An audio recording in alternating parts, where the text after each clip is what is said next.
Hello குட்டீஸ், இன்றைக்கி நாம் NCERT grade 3 Santoor text book English book இருக்குல்லையா, அதில் சாப்டர் 4 அவுட் இன் த கார்டனோட புக் பேக் எக்ஸசைஸ் பார்க்க போகிறோம். டிஸ்கிரிப்ஷனில் இந்த லெசனோட எக்ஸ்ப்ளனேஷன் அண்டு சாங் வெர்ஷன் கொடுத்துருக்கேன், அதையும் பாருங்கள். Let us think page number 41 இருக்குது. அதில் 3 கொஸ்டின்ஸ் இருக்குது. ஏல ஆன்சர் த ஃபாலோயிங். ஃபர்ஸ்ட் கொஸ்டினுக்கு ஆன்சர் எழுதலாம். What are the children doing with the ball? குழந்தைங்க பாலை வச்சு என்ன பண்ணிட்டு இருந்தாங்க?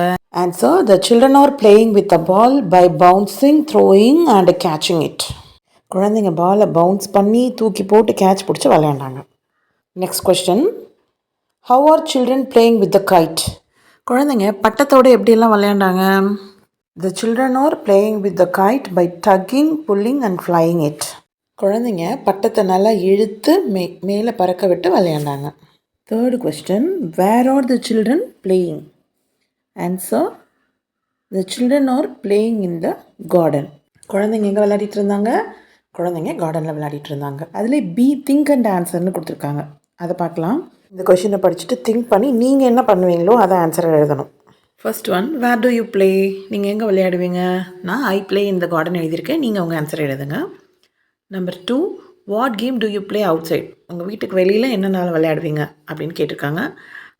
ஐ play hide and seek, run and chase and kho-kho outside, இதை நான் எழுதியிருக்கேன், நீங்கள் என்ன விளையாடுவீங்களோ அதை எழுதுங்க. Number 3, what happen if we not careful while playing outside? வெளியில் விளையாடும் போது நம்ம கேர்ஃபுல்லாக இல்லைன்னா என்ன நடக்கும் அப்படின்னு கேட்டிருக்காங்க. If we are not careful while playing outside we may get hurt. நம்மளுக்கு அடிபடுறதுக்கு சான்ஸ் இருக்குது. ஸோ வெளியில் விளையாடும் போது கேர்ஃபுல்லாக இருக்கணும் அப்படின்னு எழுதியிருக்கேன். அடுத்தது லெட்டஸ் ஸ்பீக் பாருங்கள். Look at some more games. சில கேம்ஸ் எல்லாம் கொடுத்துருக்காங்க, அதை பார்க்கலாம். Do you know them? உங்களுக்கு அது தெரியுமா? Have you played them? நீங்கள் அதெல்லாம் விளையாடிருக்கீங்களா? What do you call them in your mother tongue? உங்களோட மதர் டங் தமிழோ ஹிந்தியோ எதுவாக இருந்தாலும் அதில் நீங்கள் அதை எப்படி சொல்லுவீங்க அப்படின்னு கேட்டிருக்காங்க. Talk about what you know. 2 பக்கமும் குழந்தைங்க கயிறை கட்டி இழுக்கிறது என்னன்னு சொல்லுவோம்? டக் ஆஃப் வார்னு சொல்லுவோம், கயிறு இழுத்தல் போட்டி இல்லையா? அடுத்த இமேஜில் 2 குழந்தைங்க கப் ஃபோன் வச்சு பேசுகிறாங்க. கப்பில் வயரை கட்டி ஃபோன் வச்சு பேசுவோம் இல்லையா, அது கப் ஃபோன். அப்புறம் அந்த சூட முட்டாயில் கயிறு கட்டியிருக்கோம், அதை ஒரு பையன் இழுத்து பார்த்துட்ருக்கான். அதை இழுக்கும்போது அது அப்படி சுழலும் அந்த இதில் ப்ரெஷரில். ஸோ அது யோயோன்னு சொல்லுவோம். நாம் அதை தமிழில் பம்பரம் விளையாடும் போது இழுத்து விடுமோ அது சுற்றும். ஸோ பம்பரை குத்து அப்படின்னும். அடுத்தது சில குழந்தைங்க கோடு போட்டு அதில் சில்லு போட்டு விளையாடுது, சில்லு பாண்டி விளையாடுறது அப்படின்னு சொல்லுவோம். அடுத்தது பூப்பறிக்க வருகிறோம்னு சொல்லிட்டு ஒரு 2 குழந்தைங்க கையை தூக்கிட்டு ஒரு விளையாட்டு விளையாடுவோம்ல, எல்லா குழந்தைங்களும் இடுக்கில் பூந்து போகணும். ஒரு குடம் தண்ணி ஊற்றி ஒரு பூ பூத்துச்சா 2 குடம் 10 குடம் வரும்போது யார் வராங்களோ அவங்கள பிடிச்சிடுவாங்க. ஸோ அது கொஷின்ஸ்லாம் கேட்பாங்க, அந்த கொஷினுக்கு ஆன்சர் சொன்னோன்னா வெளியில் விடுவாங்க. ஸோ அது என்னது? பூப்பறிக்க வருகிறோம் பாட்டு, அந்த பாட்டு பாடி விளையாடுறது. நெக்ஸ்ட்டு டயர் ஓட்டி விளையாடிப்பீங்க இல்லையா, அதை தமிழில் டயர் வண்டி ஓட்டுறதுன்னு சொல்லுவோம். ஸ்கிப்பிங் ஒரு பாப்பா விளையாடுறது, நம்ம ஸ்கிப்பிங் தான் சொல்லுவோம். அடுத்தது 7 ஸ்டோன்ஸ் விளையாடுறாங்க. 7 கல்லை அடுக்கி வச்சு நம்ம விளையாடுவோம், அதே நம்ம 7 ஸ்டோன்ஸ்ன்னு தான் சொல்லுவோம். இந்த போய்ட்ரியில் we find a run and skip, jump and sway, slide and swing அப்படின்னு 2 வார்த்தைக்கு நடுவில் அண்டு போட்டு அதை யூஸ் பண்ணியிருக்காங்க இல்லையா. இது மாதிரி நாமளும் கம்பைன் தீஸ் வேர்ட்ஸ், கீழே கொடுத்துருக்குற வேர்ட்ஸ் எல்லாம் கம்பைன் பண்ணி right them in the blanks, அந்த பிளாங்க்ஸில் எழுதலாம் அப்படின்னு சொல்லி கொடுத்துருக்காங்க. One has been done for you. Give and டேக்கும் கொடுத்து கிவ் அண்ட் டேக்குன்னு எழுதியிருக்காங்க.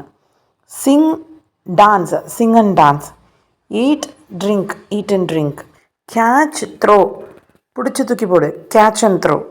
ரன் கேட்ச், ஓடி போய் பிடி, ரன் அண்ட் கேட்ச். ஸோ இதெல்லாம் நம்ம கலோக்கியலாக பேசுகிற வார்த்தைகள் தான். கிவ் அண்ட் டேக் பாலிசின்னு சொல்லுவோம். Singh and dance, eat and drink, சாப்பிட்டு குடிப்பா தண்ணி குடிப்பான்னு சொல்லுவோம் இல்லைலாம். இப்போ நம்மளையே 2 பேர் புதுசாக யோசித்து எழுதுங்கன்னு சொல்லியிருக்காங்க. நான் இங்கே என்ன எழுதியிருக்கேன்னா பிக் அண்ட் பேக்கும் ரீட் அண்ட் ரைட்டும் எழுதியிருக்கேன். உங்களுக்கு வித்தியாசமாக ஏதாவது தெரிஞ்சதுன்னா நீங்கள் அதை எழுதுங்க. பேப்பர் பேக் பப்பட் செய்கிறது எப்படின்றத பார்க்கலாம். மெட்டீரியல் ரெக்வயர்டு, ஒரு பேப்பர் பேக் எடுத்துக்கோங்க. அதில் பென்சில், கலர், ஸ்கெட்ச் பென் இதெல்லாம் எடுத்துக்கோங்க. உல்லன் த்ரெட் அண்ட் கம் இதெல்லாம் ரெக்வயர்டு ஐட்டம்ஸு. பேப்பர் பேக் உங்களுக்கு தெரியும், கடையிலலாம் கொடுப்பாங்கல்ல, துணி கடையில், பேக்கரிஸில். So colour pencil, sketch pen எடுத்துக்கோங்க. த்ரெட்டு கொஞ்சம் எடுத்துக்கோங்க, உல்லன் த்ரெட்டு. பேஸ்ட் பண்ணுறதுக்கு கம் எடுத்துக்கோங்க. இப்போ ப்ராசஸ் என்ன சொல்லியிருக்காங்கன்னு பார்த்தீங்கன்னா, ஸ்டெப் 1, ஒரு யூஸ்டு பேப்பர் பேக் எடுத்துக்கோங்க. அந்த பேஸ் அப்படியே யூஸ் பண்ணிக்கலாம். அந்த பேஸை என்ன செய்ய சொல்லியிருக்காங்கன்னா, ஃபோல்டு அப்வர்ட், மேல் நோக்கி ஃபோல்ட் பண்ண சொல்லியிருக்காங்க. ரெண்டுத்தையும் க்ளோஸ் பண்ணுற மாதிரி பண்ணிவிட்டு, இதை ஃபஸ்ட்டு இந்த அடிப்பகுதியை மேலே தூக்கி வச்சுக்கணும். Hold it upside down with the handle downwards. ஏன்னா நம்ம அதுக்குள்ளே கையை விட போகிறோம்ல, அதனால் draw the upper lip on the line of the flip of the base. அது எந்த இடத்துல மடங்கி இருக்கோ அந்த மடங்குற ஒரு சைடில் வாயை வரைஞ்சிக்கோங்க.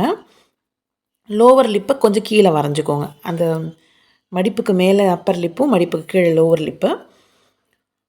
அப்புறம் அதில் கண் 2 சைடும் உள்ள நூலை வச்சு தலைமுடியெல்லாம் வச்சுக்கிட்டு அதுக்குள்ளே கையை விட்டு நம்ம இப்போ என்ன செய்ய போகிறோம், அதை பேச வைக்க போகிறோம். இதை நான் ஒரு ஷார்ட்ஸாக கொடுத்துருக்கேன். என்னோடய ஷார்ட்ஸ் லிஸ்ட்டில் செக் பண்ணி பாருங்கள். தொடர்ந்து வீடியோஸ் பார்க்கணுன்னா சேனலை சப்ஸ்கிரைப் பண்ணுங்கள். பக்கத்தில் இருக்கக்கூடிய பெல் ஐக்கான், நோட்டிஃபிகேஷன் ஐக்கானை ப்ரெஸ் பண்ணுங்கள். தேங்க்யூ.